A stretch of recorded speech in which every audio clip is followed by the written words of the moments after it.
One biggie that I would love to throw in the pot for discussion and this is again something I 100% guilty of, but it's like I would evaluate workouts based off of how sweaty I am, how sore I Yeah, how am. sore If was a I'm big one. excessively sore, better Yeah. workout. Oh yeah. If I wasn't rolling around on the floor after a workout feeling dead or feeling, like if I didn't feel like I was dying during the workout, it wasn't a good workout. And man, like that ain't how it works. Yeah, now a lot of people too, like they have all those fitness trackers and it's like, or calorie counters on their watches, and they're like, well, I didn't burn that many calories, or I didn't get my heart rate in this zone or whatever. And I must have not have done a good workout. I'm like, bless it, because we used to walk past Orange Theory every time at our place in Newport. We would have to walk past an Orange Theory to go get our coffee. And there's nothing wrong with Orange Theory. Again, like I'm a big fan of however you train, like be happy and love it. And as long as you love it and as long as it's getting you results, like who am I to judge how you work out? Like literally find a way to move that you enjoy, ride it into the sunset. But man, I would see their marketing. They'd always have like little signs outside. And it would be like talking about like the burn zone and where your heart rate should be. And it's like, we're getting people to kind of hyper focus on the wrong things. And it's not, like those can be pieces of data that we do that we take, right? Yeah. And we can use them. But equal parts, it's like, man, if you're just going to the gym and you are redlining every day and you are emptying the tank, and if you think about yourself as a car, right? If you are in that car and you're driving 195 miles per hour every single time you get in your car, well, think about what that does to the engine and what that does to the car over time, right? It's like you're going to run that car into the ground. Our bodies aren't that different. It's like, yes, we can go hard, but we don't need to go hard 24/7, 365. And it's this weird balance, right? Because it's like something Laura with Paragon and I talk about all the time is it's like, there's kind of two camps of people. And it's like, especially if you come from CrossFit and you're somebody like me, it's like, I can go do a squat set and I know exactly how to elicit meeting Jesus on every single set. Reversely, there's people that's like, yeah, I'm following this programming, but like, I don't know. I think I was that many reps in reserve and I don't know what my 1 rep max is. And I don't know, it felt hard. And it's like, I need these people to like physically come to the gym with me and I'll show you what hard is, right? Like, and you've experienced that training with me where it'd be like, why are you hip thrusting more than me? Like, fuck off, right? And so it's like, how do we get people to have a accurate and a correct understanding of truly what failure looks like and feels like? And so it's like, that's why we love having regular strength cycles in our periodization, is it is actually really helpful to know, hey, I maxed out. I emptied the tank. Like this is literally the max amount of weight that I can lift. But if you don't know those numbers, well, like, I don't know, it can be really easy to be like, oh yeah, that felt heavy. And then, it's like you go to test at the end of the cycle and you're like, fuck, I was sandbagging so hard. Like I've been hip thrust in 125 and then I realized, I can hip thrust like 275, right? So it's like, I think that's so helpful to have training regularly where you do max out. But even it's like we were talking about earlier, it's like, you can get caught in the trap. And I'm thinking of like 2020 us.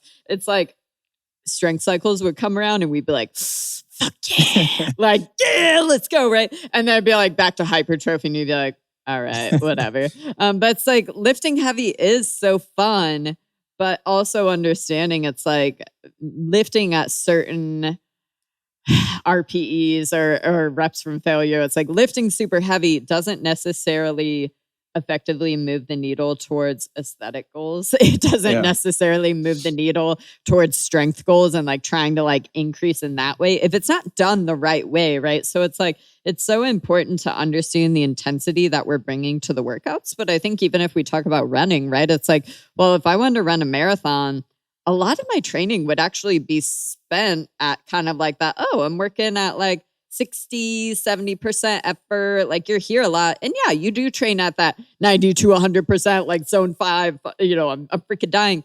But it's like really a lot of your gains and a lot of your progress are made at that like RPE of like 7, 8. Again, it's like you're cruising and you're doing this monotonous, boring work over and over again. Yeah. Funny how that's a theme, right? But it's like so many people will be like, oh, I'm going to train for a marathon. And it's like, hi, I'm doing zone 3. Hi, I'm doing zone 4. And then you quickly like bump up your mileage and realize like, oh shit, I can't sustain that intensity. And so by default, you do end up back at kind of like that zone 2, more zone 3 stuff. And so same thing with training. It's just like, bro, like if you were like, yo, I want to go to Mr. Olympia, I want to be shredded. It's not about lifting as heavy as possible. Your sets are hard, but they're not necessarily, it's like that heavy word. It gets a little dicey because it's like, it's about that mind muscle connection. It's about your time under tension. It's about exhausting that muscle. But again, if you kind of compared like, oh, well, I did 3 sets of 10 at, I don't know, like 200 pounds. Well, yeah, that's hard.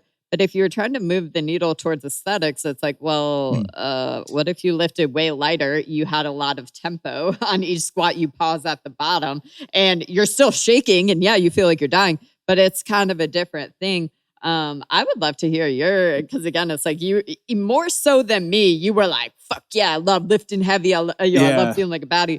But it wasn't also serving your joints and your actual well-being. I mean, right? I was going to ask you too, is like, what's kind of your, I don't know, litmus test of a good workout? Like what do you consider, like you went in the gym, yeah, I had a good workout. Like, what do you consider that? So I've talked about this before, and this was kind of like a trial by fire, right? Like I had to learn the hard way. But for me, if I leave the gym and I'm experiencing brain fog, I don't have good mental clarity. I just literally feel like a zombie, like A plus B does not equal. Or let's say I went to sit down to work and like write a post, do whatever, film on camera after the gym. If everything is not clicking and not jiving, like I should leave the gym actually feeling really freaking good. Like I shouldn't be necessarily like skipping out of the gym, but it's like I'm sore in the appropriate places that I was trying to work.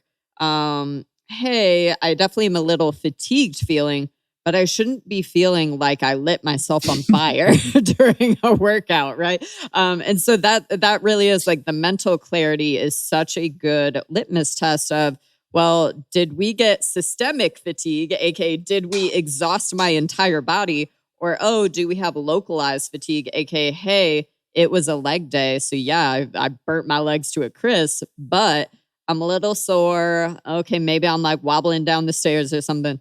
But it's not, again, like the holy shit, I feel like I got hit by a bus and now I'm not functional type of thing. That for me is the sauce. And that changed my entire game because, again, it's like as somebody that knows how to lift heavy, and if there's one thing I know how to do, it's grind. So do you know how many like squat sets? Like when I first started working with Brian, it would be like, oh, 3 sets of 10 squats. And like, I would send a video and you would see like rep 9 or 10 would be like, like 20 seconds to like get from the top to bottom. And I would be like fucking burnt to a crisp. And he would just be like, hey, go less hard, like literally less weight, but like you shouldn't be having those reps, right? And you could feel that like the next day, next couple of days, like if you went too much. I can feel it when I'm doing it. Yeah. Like literally, it's like that when you get that certain shakiness, especially on leg days, you're like, oh, I fucked up. We shouldn't be here.